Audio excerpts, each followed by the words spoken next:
by and large, I've been critical at times, but by and large, Massachusetts is not. I thought they've been, once they got their act together, has been fair. All right. I'll say that, and I have no qualms with the state of Massachusetts, how they've handled churches since May. I think that they've been March and April, I have criticism. May, they did the right thing.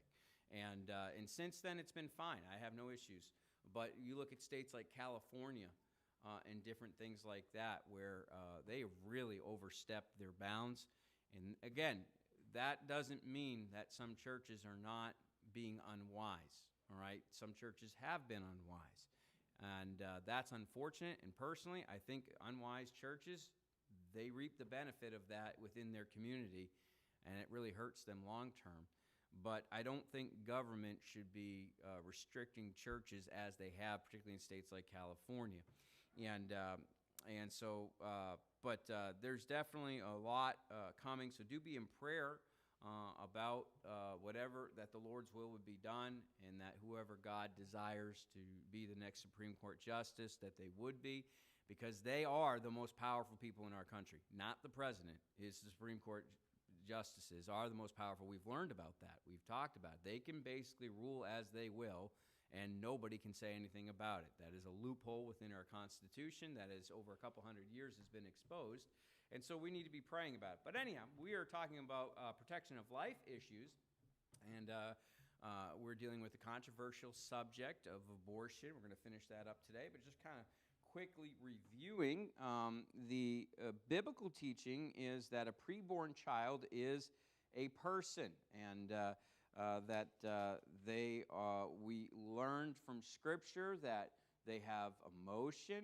John the Baptist in the womb, when in the presence of Jesus and Mary, when Jesus was in the womb of Mary, we find he had joy, all right, and he leapt, physical action.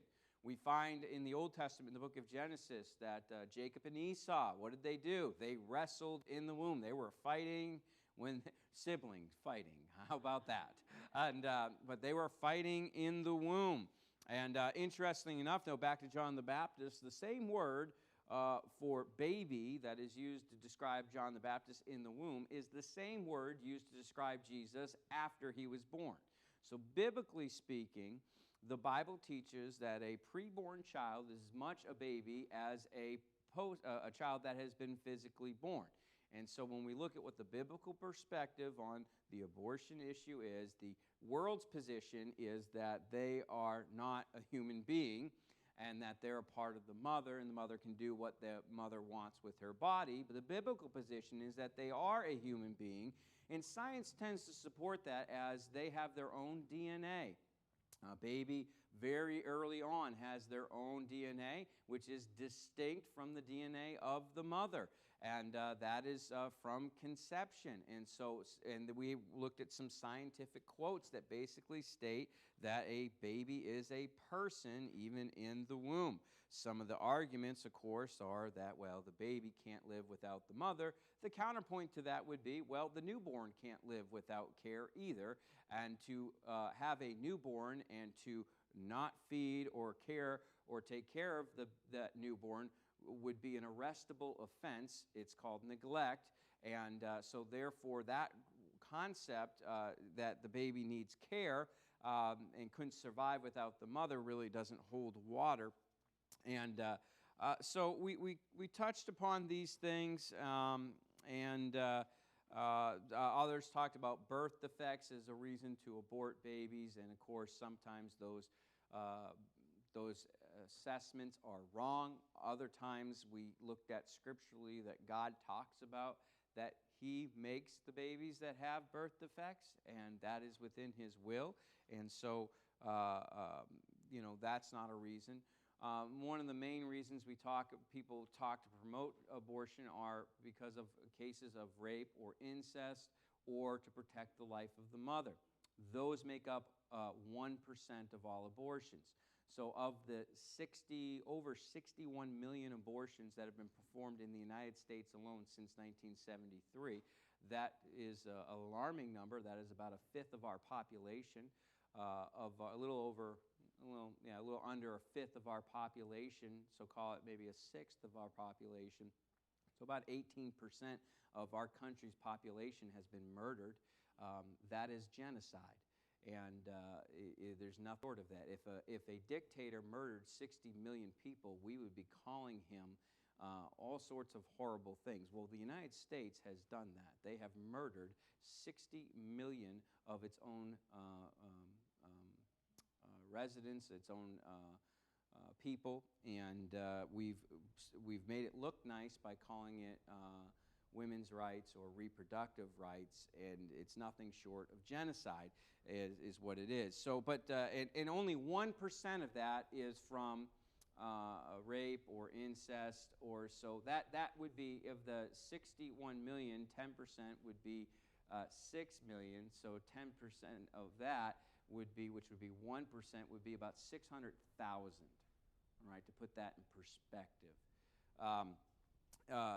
in the many years. So that is often the calling card for why it should be legal, but that is the small majority of why it happens.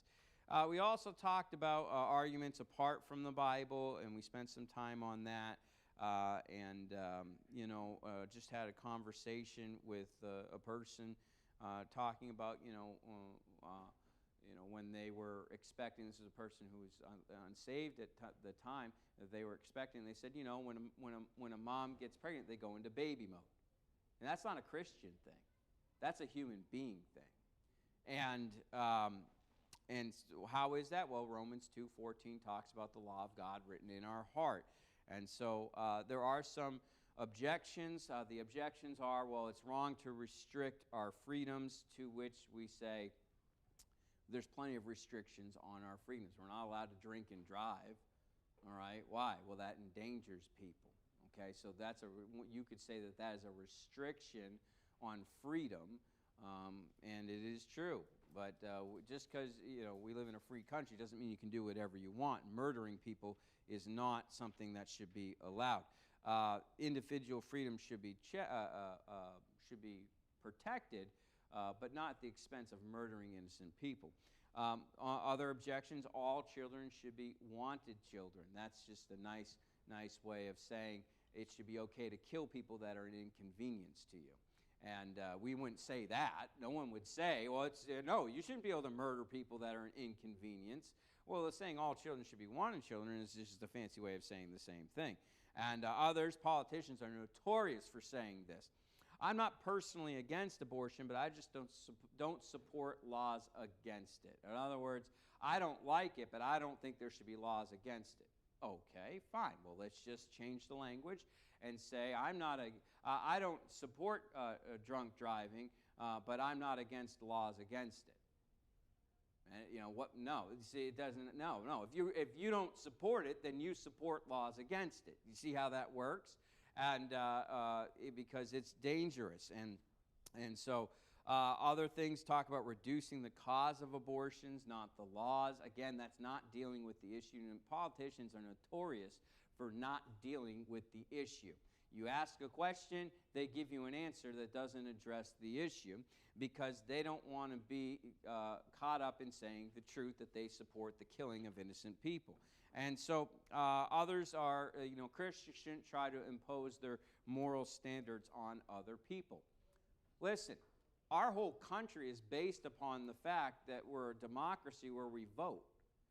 And I have the right to convince people or to promote my ideas as much as anybody else.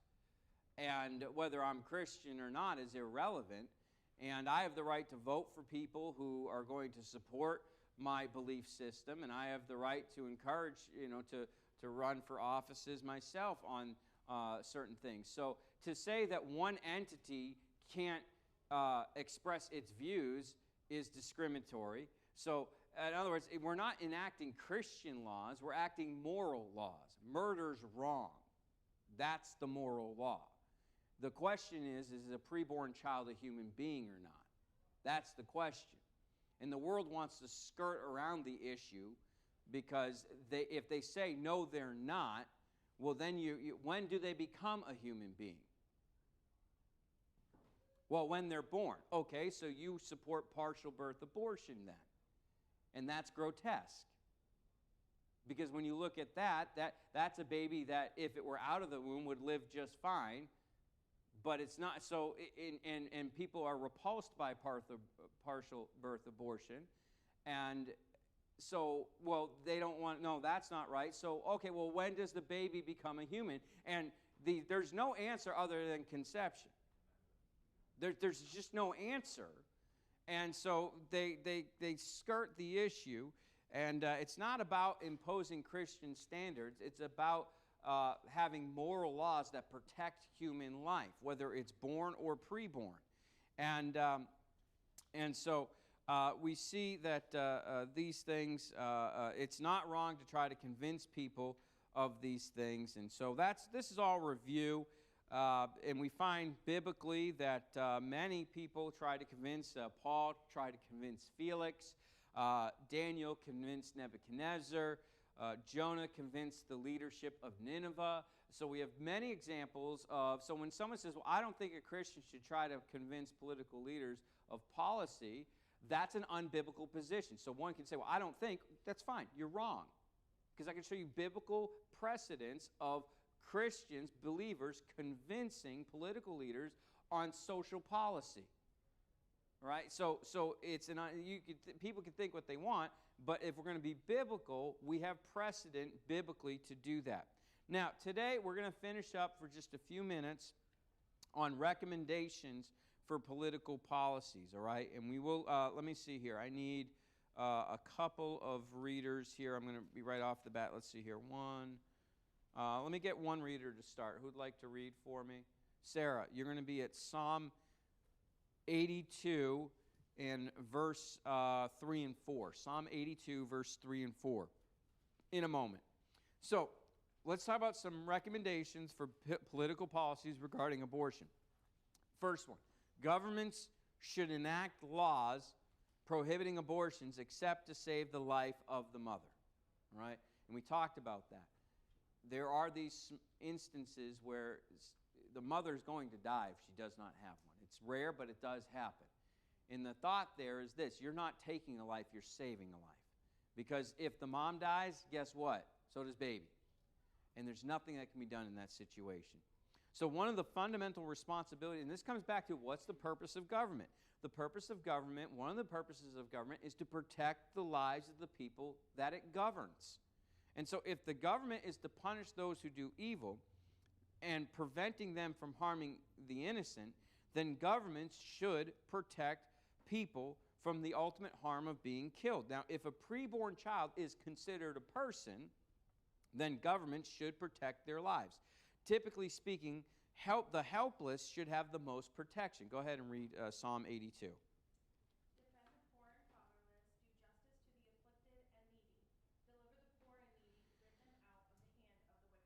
So if laws eventually are made to prevent abortions, so they are protecting the weak. A preborn is weak. They can't defend themselves. So now, honestly, I believe that this question of what laws should be enacted and how they should and how it should be left to the individual state legislators to decide the normal process. State legislators should enact laws that they believe are representative of the desires of the people. By the way, prior to Roe versus Wade, that's what was happening. Each state made its own laws regarding abortion, and that never changed. The only thing that changed is the Supreme Court made a decision that nullified all 50 states' laws. That's what happened.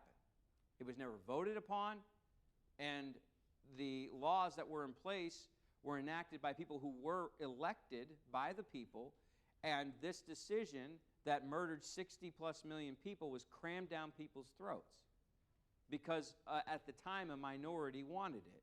And the Supreme Court that had gone liberal supported it against the the laws of each state and the elected officials. Now, if a compromise law were proposed, except to save the life of a mother in the case of rape or incest. So let's say a law was, to save the life of a mother or rape or incest. As a Christian, would we support such legislation? I'll tell you what, I would. Not that I agree with it 100%, but I would, and here's why. That's going to eliminate 99% of all abortions right then. All right? Plus, when you understand how things work, is this. Get something going in the right direction, and then you can address the other part later. In other words, it's a compromise, and then once you've got the compromise going, you address that issue at a later time. It's a better way of dealing with things, because most people, how many of us prior to me saying these statistics knew that rape, incest, and life of the mother accounted for only 1%? You did. Most of us probably thought it was more. Most of us probably thought it was more. So does the average person. Why? Because that's what's presented. Because the idea that over 60 million people have been murdered because of convenience turns people's stomach. And those that are promoting it don't want that information out there, so they mislead you. All right? They mislead you. Now, also, another policy. No, and this is under the current guidelines, no government policy should promote or fund abortions. All right? So let's say abortion's still legal, then no government money should be given to pay for the medical costs of abortion, nor should any government money be given to promote abortions like Planned Parenthood. Planned Parenthood, which is kind of an oxymoron, because all they are is one of the biggest abortion proponents in the whole world, and they get a lot of federal money to do what they do. And so what should happen is they shouldn't get any federal money. In other words, if they want to exist, that's fine. But they shouldn't be getting federal money to do what they do. By the way, they are the ones who write your public school kids' health curriculum. Right? So when you send your kids to public school and they take health class, it's Planned Parenthood that has written the curriculum. So you need to understand that. I'm not against public school. I'm always about having people aware of what their kids are learning. How many have heard concerns from teachers of parents listening into their classes? Anybody heard that? It's out there. Why is that? Because they're teaching your kids things they don't want you to know about. All right? So, listen, parents, regardless of public school, Christian school, homeschool, be involved in your children's education. Be aware of what they're learning, okay? Listen to what's being taught. Look at the work. Be involved regardless. Because, look, can we have kids go to public school and serve God? Absolutely we can.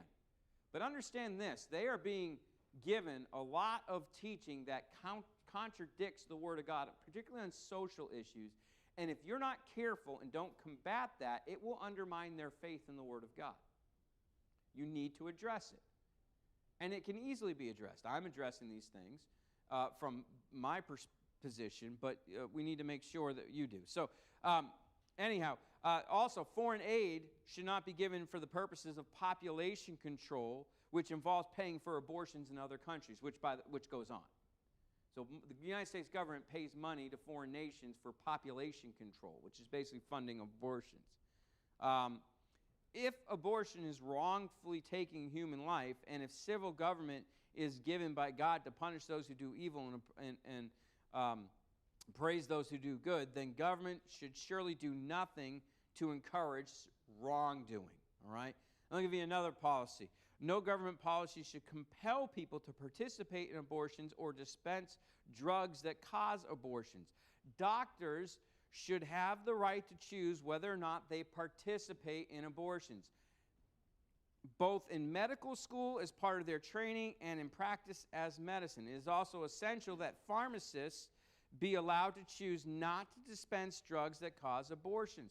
There are laws that deny people freedom from conscience and whether they participate in abortion or dispense drugs. This is a violation of freedom of conscience, and it's ironic that it's promoted by those who call themselves pro-choice. What am I saying? You go to the pharmacy and you get the morning after pill, they know what it is, and whether it's against their conscience or not, they have to give it to you. And they will lose their job if they don't. So you're the pharmacist over there, and you don't want to carry that pill. You have to, and you have to give it out.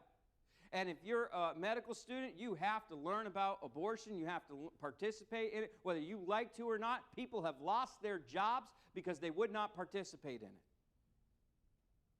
There are many sad stories of doctors and nurses being forced to participate in abortions, and if they don't, they are fired. And there is no law to protect them. All you medical people that want to be in the this is some stuff you're going to have to deal with. Right? This is some of the stuff that you're going to have to work your way through and face. People that certain fields within the medical community. Now, there's another thing. Should be no funding or support should be given to the process of creating human embryos for the purposes of destroying them in medical research. Now, the term embryo is applied to preborn children from the moment of conception until the 8th week of pregnancy. Now, if the Bible encourages us to treat preborn children as persons from the moment of conception, then the argument here is whether we should create the beginnings of little babies simply to harvest their stem cells, then put them to death. The biblical argument would argue against this. The argument in favor of such research is that such stem cells taken from embryos might be used for all sorts of different useful organs that could be transplanted into people to overcome various diseases and disabilities. The counterpoint is that stem cells don't need to be taken from human embryos, that there are many other excellent sources of stem cells being discovered every year, that stem cells can be taken from human adults and used in research. So why take stem cells from embryos and destroy tiny human lives instead of taking them from existing human tissue so that no lives are lost? A ban on partial birth abortion. This is a procedure where the preborn child is partially extracted from the mother's womb, starting with the feet, and then is delivered as far as the baby's neck. Then the head is crushed, and the brain is sucked out of the baby. And then the child is completely removed from the mother's womb. This is a horrible procedure that is most frequently used in late-term abortions up to and including 9 months of pregnancy. This procedure was banned in 2003, and it was upheld by the Supreme Court in 2007. Not unanimously, but it was upheld. Most important legal goal regarding abortion is appointing Supreme Court justices who overturn Roe versus Wade. By the way, interesting this, if you write overturn Roe versus Wade on Twitter, it will be censored. All right? It'll be censored. You're not allowed to write that on Twitter. So make no mistake about what your social media is about. Church, I know you know this, but I want to, for the sake of our young people, I want you, just it's not about abortion per se, but it's just about in general. Do not listen to the news to get the truth. Because the media is the liberal side of things, and it's not indicative of our whole country. By the way, I'm not saying I hate those people, or I'm not saying that. I'm just saying they give one side of an argument, and they have a monopoly. There's a lot of news channels, isn't there? Yeah, there are 4 different companies that own them all. 4. That's it. They own them all, and they're all on one side of things. Your conservative voices are not your mainstream media. They're more outliers on the internet. But anyhow, Supreme Court, that's the most important thing. No significant reduction on abortions can be made at either the state or the national level until the Supreme Court overturns Roe versus Wade. We can talk about this issue all we want, and I'll tell you right now, nobody can change a thing until Roe versus Wade is overturned. That's it. That's the only thing that will change this. A president can say, I'm pro-life. It means nothing in a practical sense, because states can't make laws against it. They can't. Why? Supreme Court made a ruling that prohibits that. So it does. The president can't make a law. Nobody can make any laws against it till Roe versus Wade is overturned. That's the key issue. That's why what happens over the next 2 months is really important. I'm not saying that Roe versus Wade is going to be overturned. I have no idea. But what I'm saying is to have a Supreme Court who is an originalist. Now, this is going back to what we talked about a while ago. But an originalist is basically they interpret the Constitution as it was written. All right? Kind of like what we do with the Bible. I don't read into the Bible. I just tell you what the Bible says. A originalist interprets the Constitution as it was written and as it was intended, not reading into it things that it doesn't say, which is exactly what the ruling in Roe versus Wade did, utilizing the 14th Amendment, which was, the 14th Amendment was written when every state had anti-abortion laws. So the 14th Amendment did not overrule those laws, so that means that when the 14th Amendment was enacted, it was not talking about abortion. It had nothing to do with it. Later, liberal justices read into the 14th Amendment that it was talking about abortion, which is not logical because there were anti-abortion laws on the books that were not overridden by the 14th Amendment. So what you have, you'll hear this term originalists. That's what you want to see in the Supreme Court, because they're going to rule according to our Constitution, which is what our country's about. And make no mistake, there are those in our nation that do not want our country to follow the Constitution. Now, the Constitution is not an infallible document. As we've already seen, it has some flaws to it, hence the Supreme Court having all the power. And the president can appoint whomever, and if he gets them in, they're there for life, which is crazy that you have basically lifelong appointed people who aren't voted upon making the biggest decisions in our country. That is not what our country was founded upon. That was not the intent. It's unfortunately a loophole that our founding fathers did not foresee. All right? That's what happened. But that's nonetheless where we're at. And so what's the importance of this issue? Let's turn to Jeremiah.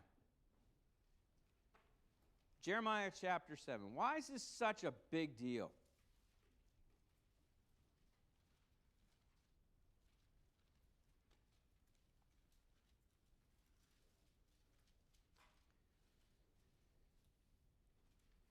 Jeremiah 7, let's pick up in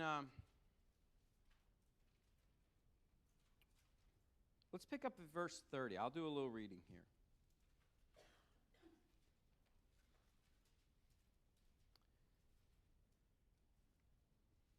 It says, Jeremiah 7, verse 30, "For the children of Judah have done evil in my sight, saith the Lord.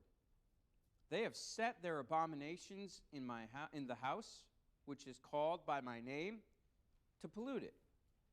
And they have built high places to Tophet, which is in the valley of the sons of Hinnom, to burn their sons and their daughters in the fire, which I commanded them not, neither came it to my heart. Therefore, behold, the days come, saith the Lord, that it shall be no more called Tophet, nor the valley of the son of Hinnom, but the valley of slaughter. For they shall bury in Tophet till there be no place. And their carcasses of this people shall be meat for the fowls of heaven and for the beasts of the earth, and none shall fray them away. Then will I cause to cease the cities of Judah from the streets of Jerusalem, from the voice of mirth and the voice of gladness, the voice of the bridegroom and the voice of the bride, for the land shall be desolate." Now, why was God going to judge Israel? One reason: child sacrifice. I could not find the quotes. I'd seen it on Pinterest, and I couldn't find it this morning. I was looking for it. I couldn't find it. But it's a quote by a Satanist by the name, and he's dead now, but Alistair, I forgot the guy's name, Crowley. And he basically was talking about the idea of aborting babies as basically satanic worship. This is a Satanist that wrote it. And I know that not everybody's doing that. I understand that. But this is nothing short of what the devil's plan is. And it is a blight on our country that is extremely unfortunate. And, I think about when people, that are older now, don't, look, we have a lot of debt in our country. We have a lot of concern about programs and so on. And just think about that. There's 60 million people not contributing to paying taxes. And now we have a lot of debt. And we have a lot of things. And, listen, our government's problems, many of which are their own doing. And there will be people that will give an account. Now, we may not be able to change the law of the land, but what we can do is pray that God would install people who can. All right, and that's what we should do. Also, we should have a biblical mindset about this issue. We should also, as I said before, we ought to be kind to people who think differently.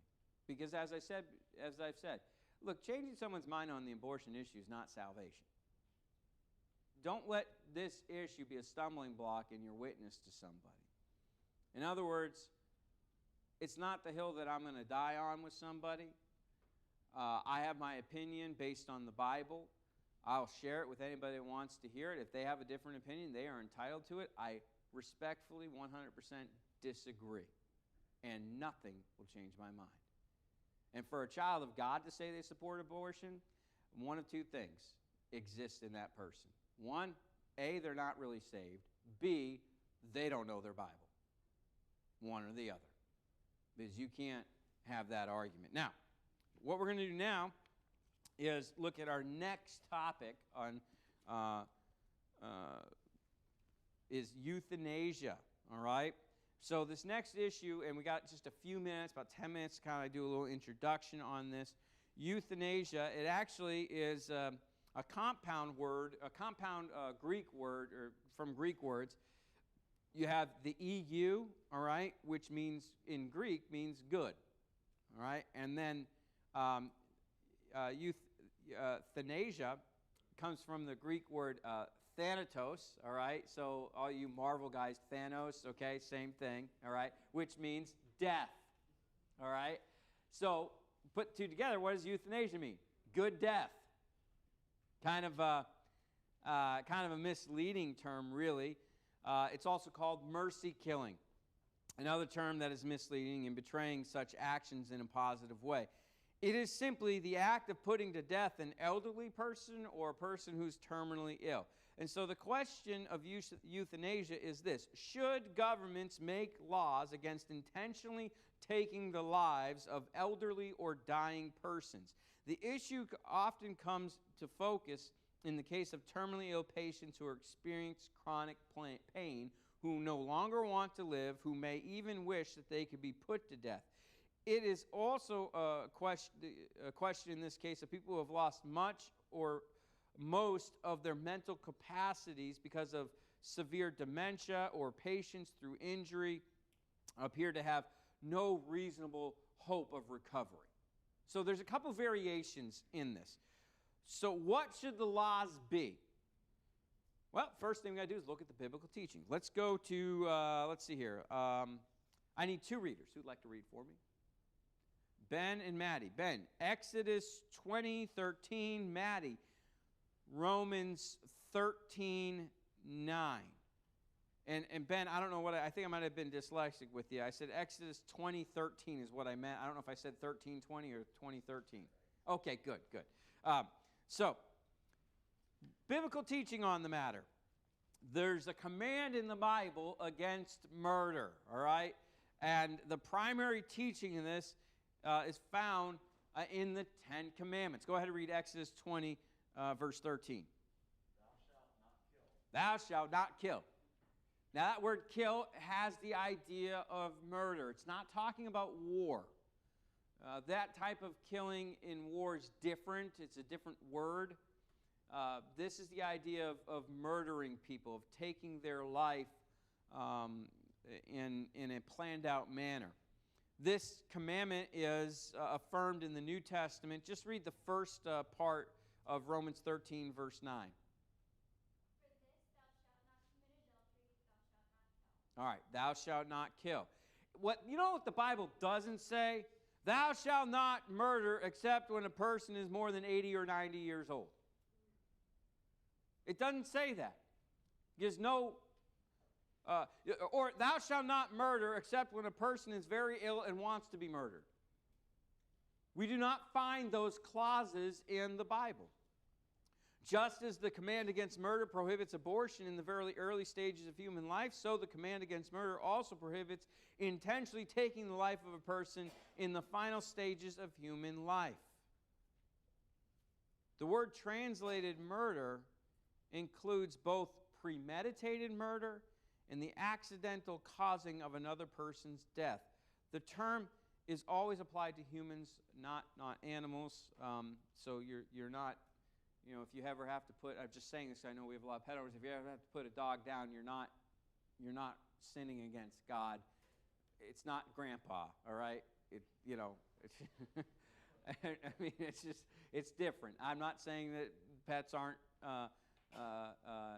important to you. I'm just saying it is different, all right? So look, now that I have one, I understand, okay? All right? Even though, she almost got it yesterday, actually, but, dumb animal. But, she was, what's that? Dumb, just, but anyhow,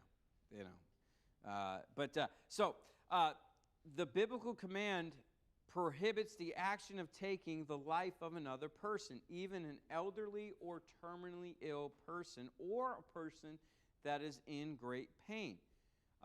When we read the account of the death of Saul in 2 Samuel chapter 1, King Saul died in battle, in effect making David king.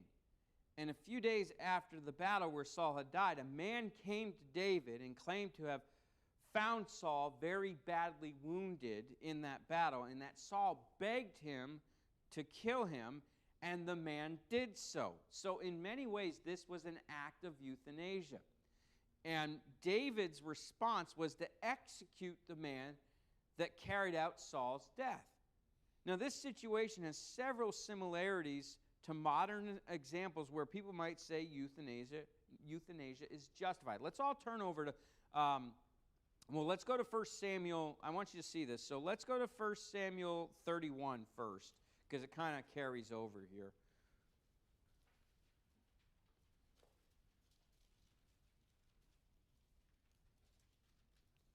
We see here that Saul is dying. He's terminally ill from his injuries. He has no reasonable hope of recovery. In fact, he's fallen on his own sword in an attempt to commit suicide. Look at verse 4, if you would. 1 Samuel 31, verse 4. Then Saul said unto his armor-bearer, Draw thy sword, and thrust me through therewith, lest these uncircumcised come and thrust me through and abuse me. But his armor-bearer would not, for he was sore afraid. Therefore Saul took a sword and fell upon it. And when his armor-bearer saw that Saul was dead, he fell likewise upon his sword and died with him. Now, the patient here is Saul is in extreme pain. If he did not die, he faced the prospect of suffering even more. And so he's clearly requesting here to be put to death. He even begged that someone would actively put him to death. And this request was also a command from the head of the government at the time, because Saul was still king. Now, David, who at this time clearly is portraying a man after God's own heart, declares that the man who claimed to kill Saul later on comes by and says, yeah, I killed him.